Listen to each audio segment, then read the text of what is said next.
സമഗ്ര വോട്ടർ പരിഷ്കരണവുമായി കൂട്ടിയിണക്കാനുള്ള വിവരങ്ങൾ നൽകാനാവാതെ പോയ 19.32 ലക്ഷം പേരെ പട്ടികയിൽ ഉൾപ്പെടുത്തുന്നതിന്റെ ഭാഗമായ ഹിയറിംഗിനുള്ള നോട്ടീസ് ഒരാഴ്ച മുമ്പ് നൽകും. ഹിയറിംഗ് വേളയിൽ ഹാജരാക്കേണ്ട രേഖകൾ തയ്യാറാക്കി വെക്കാൻ ആവശ്യത്തിന് സമയം അനുവദിക്കുന്നതിന് വേണ്ടിയാണിത്.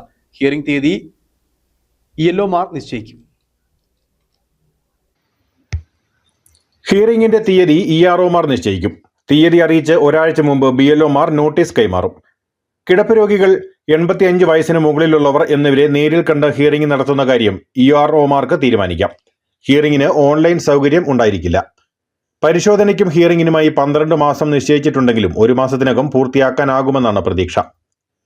നിയോജക മണ്ഡലാടിസ്ഥാനത്തിൽ രാഷ്ട്രീയ കക്ഷികൾക്ക് BLOമാരെ നിയോഗിക്കാം. പുതിയതായി 5003 ബൂത്തുകൾ രൂപീകരിച്ചപ്പോൾ ഒരേ കുടുംബത്തിലുള്ളവരുടെ വോട്ടുകൾ പലയിടത്തായി ചിതറിപ്പോയെന്ന പരാതി പരിശോധിക്കുമെന്ന് മുഖ്യ തിരഞ്ഞെടുപ്പ് ഓഫീസർ അറിയിച്ചിട്ടുണ്ട്. അന്തിമ വോട്ടർ പട്ടികയിൽ ഇവരെ ഒറ്റ ബൂത്തിൽ ഉൾപ്പെടുത്താനുള്ള നടപടി സ്വീകരിക്കും. പുതിയ ബൂത്തുകളുടെ വിവരങ്ങൾ വെബ്സൈറ്റിൽ പ്രസിദ്ധീകരിക്കും. News bureau, Kumily.